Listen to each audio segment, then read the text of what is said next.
Bienvenue sur Africa 24 dans cette nouvelle édition du Kiju News. Voici les titres de l'actualité. Suite à la désignation de Bassirou Diomaye Faye par le leader de l'ex-Pastef Ousmane Sonko comme son choix parmi les potentiels candidats pour l'élection présidentielle du 25 février prochain, de nombreux candidats recalés par le système de parrainage ont rejoint la coalition Diomaye Président.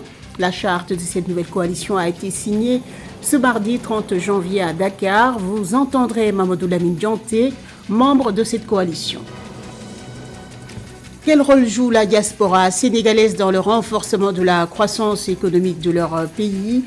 Vous entendrez les réponses d'Elhadji Hamidou Kassé, coordinateur du pôle communication du candidat Amadouba, candidat à la présidentielle de février 2024, de la coalition au pouvoir Benno Bokk Yakaar. Et puis au Kenya, des jugements de coltan ont été découverts dans 6 comtés du pays. L'annonce a été faite par le ministère des Mines, de l'économie bleue et des affaires maritimes le mercredi 24 janvier dernier. Leur exploitation devrait porter la part du secteur minier kenyan à 10% du PIB. Ils sont au nombre de 47 membres signataires de la coalition Diomaye Président. Un pas décisif vient d'être franchi. Des candidats de l'opposition qui n'ont pas pu valider leur candidature au sein du Conseil constitutionnel à travers le processus de parrainage ont rejoint la dite coalition. Ils ont signé la convention de la charte d'adhésion ce mardi 30 janvier à Dakar, la capitale sénégalaise.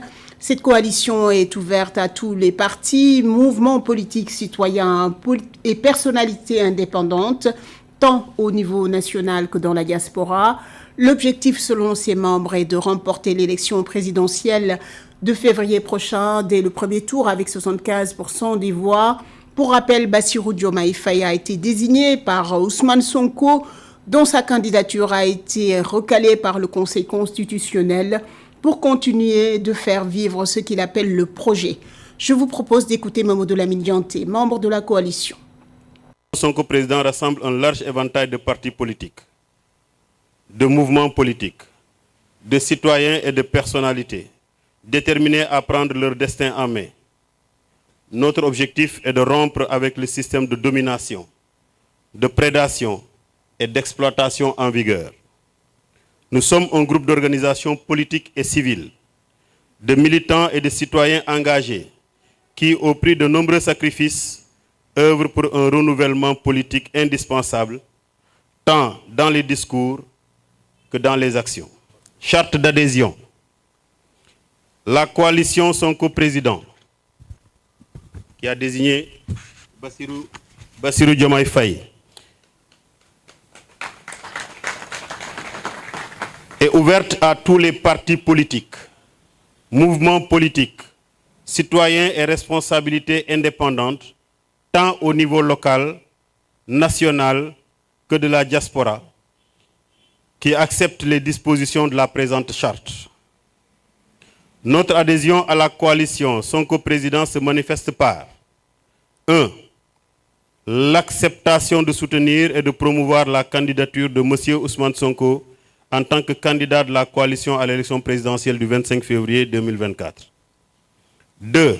L'acceptation par consensus de donner mandat au président Ousmane Sonko pour désigner le ou les candidats de la coalition à l'élection présidentielle du 25 février 2024. 3. La reconnaissance des valeurs, des principes, de la vision et du programme de la coalition en tant que base d'unité, référence éthique, politique et organisationnelle partagée. 4. La participation régulière, active et complète au fonctionnement et à la vie de la coalition dans tous ses aspects, à savoir fonctionnement des structures, animation, débat d'idées, mobilisation de ressources et j'en passe. 5. L'interdiction formelle de discréditer et ouvrir à l'encontre des intérêts de la coalition ou d'un de ses membres. 6. L'engagement à ne discuter ou négocier avec une autre organisation qu'en conformité avec les orientations ou principes définis par la conférence des leaders de la coalition. 7. l'engagement à respecter les dispositions du Code de conduite. 8. Enfin, la matérialisation de l'adhésion par la signature de la présente charte. En foi de quoi, nous, les parties prenantes énumérées ci-dessous, et l'énumération sera faite tout à l'heure par Djibi, exprimons notre adhésion à la coalition Sonko Président devenu Diomaye Président en apposant notre signature. Fait à Dakar le 30 janvier 2024. Et les adhérents vont suivre. Merci.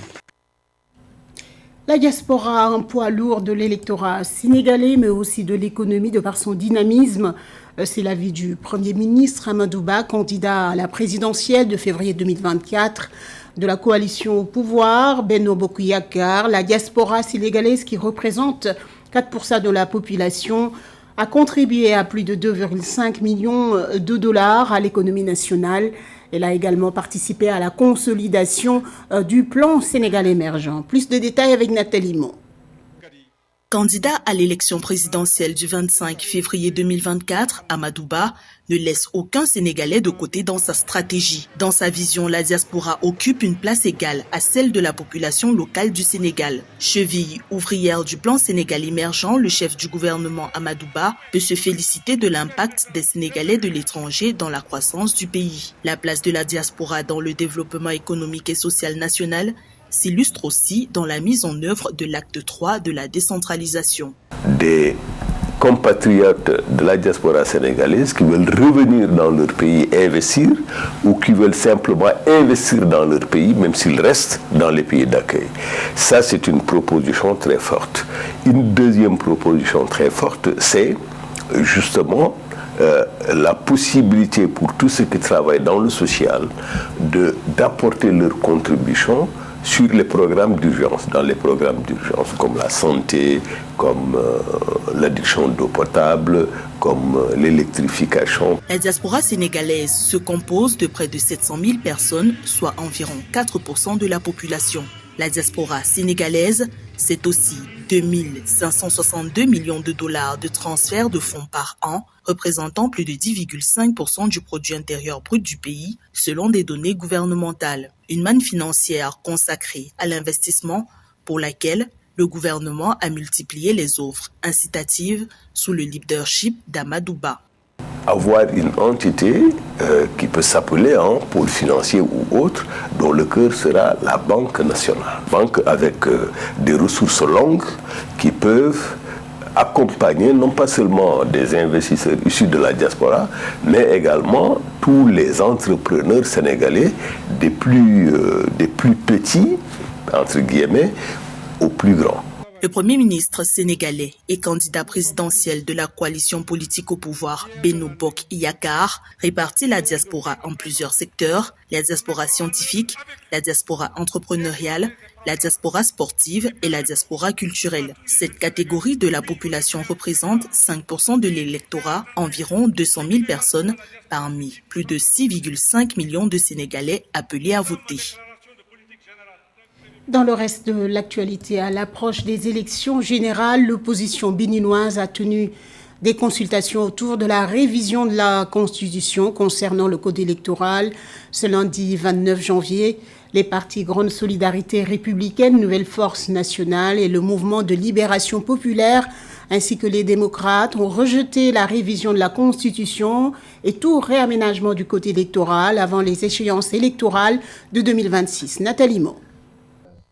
Dans la perspective des élections générales, l'opposition béninoise a tenu des concertations autour de la relecture du code électoral et la révision de la Constitution le 29 janvier 2024. Les partis Grande Solidarité Républicaine, Nouvelle Force Nationale et Mouvement Populaire de Libération, ainsi que les démocrates, rejettent la révision de la Constitution et tout réaménagement du code électoral avant les échéances de 2026.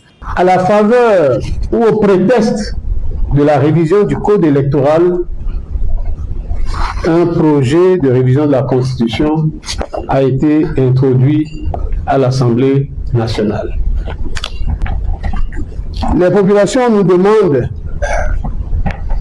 de ne pas nous aventurer dans une révision constitutionnelle opportuniste. Les participants à la séance de concertation de l'opposition ont réitéré leur appel à l'organisation d'un dialogue national au Bénin. C'est depuis 2021 que les forces de l'opposition et principalement le Parti Les Démocrates de l'ex-président Thomas Boni-Yayi souhaitent que cette initiative soit lancée pour décrisper le climat politique dans le pays.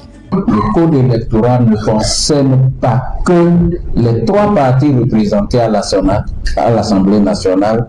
Le code électoral devrait régir la nation et particulièrement tous les partis politiques qui existent dans notre pays, qu'ils soient représentés à l'Assemblée nationale ou non. Cette consultation pour des questions importantes que nous avons toujours réclamées et que nous n'avons jamais eu. Nous avons appelé ça le dialogue.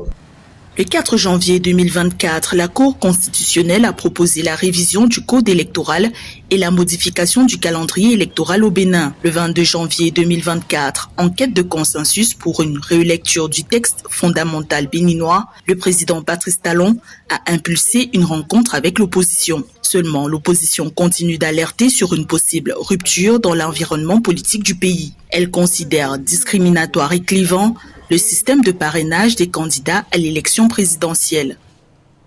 En exploit au Kenya, des jugements de coltan ont été découverts dans 6 comtés.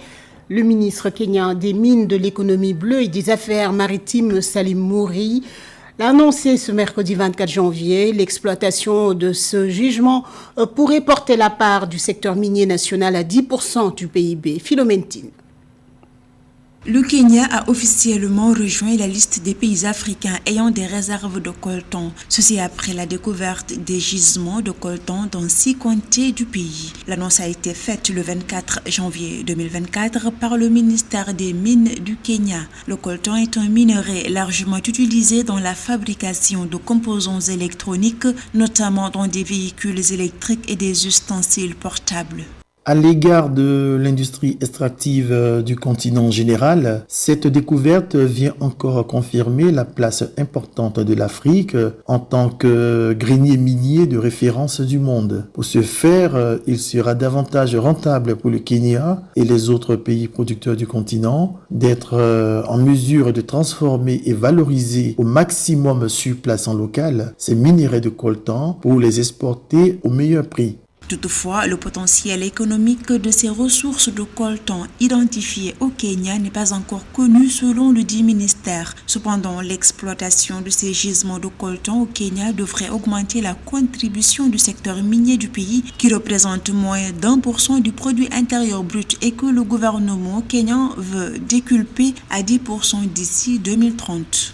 Face aux enjeux porteurs, il y a des défis majeurs auxquels le Kenya devra prêter une attention toute particulière. Entre autres, il devra absolument veiller à la sécurité infantile, d'où l'intérêt de devoir former en local les futurs opérateurs de ces gisements. Le Kenya devra se donner les moyens structurels de ne pas reproduire les méthodes traditionnelles d'exploitation impliquant l'acide fluorhydrique au travers de procédés électriquement et financièrement coûteux et pas toujours éco-responsables. Le coltan, dont la demande internationale augmente rapidement, pourrait être un moteur de développement durable pour l'Afrique. Selon les analystes, son exploitation est un défi complexe, mais également une opportunité de transformer l'industrie minière africaine. À noter que la République démocratique du Congo regorge 70% des réserves mondiales de ce minerai.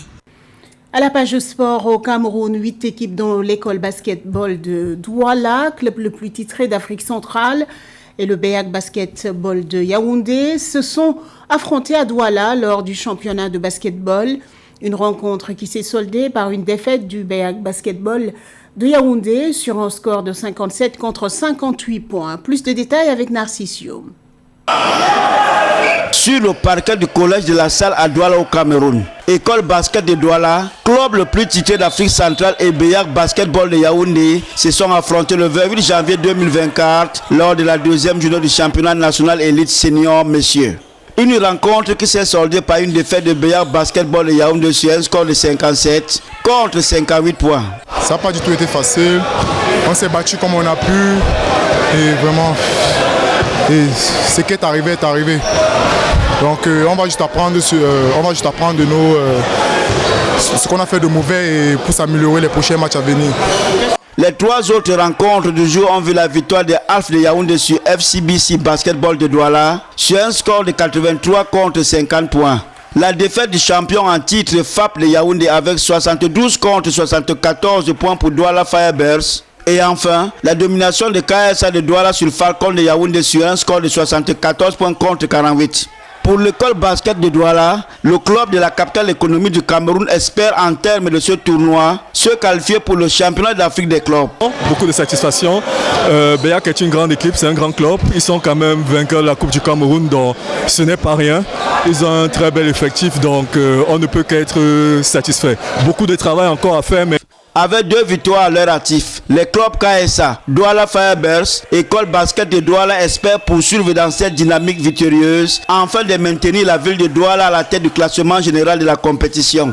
Le prochain regroupement dans le cadre du championnat national élite senior messieurs est prévu du 11 au 12 février 2024 entre les villes de Yaoundé et Douala.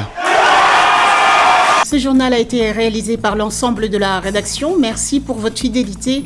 Dans un instant, une nouvelle édition de l'information sur Africa 24.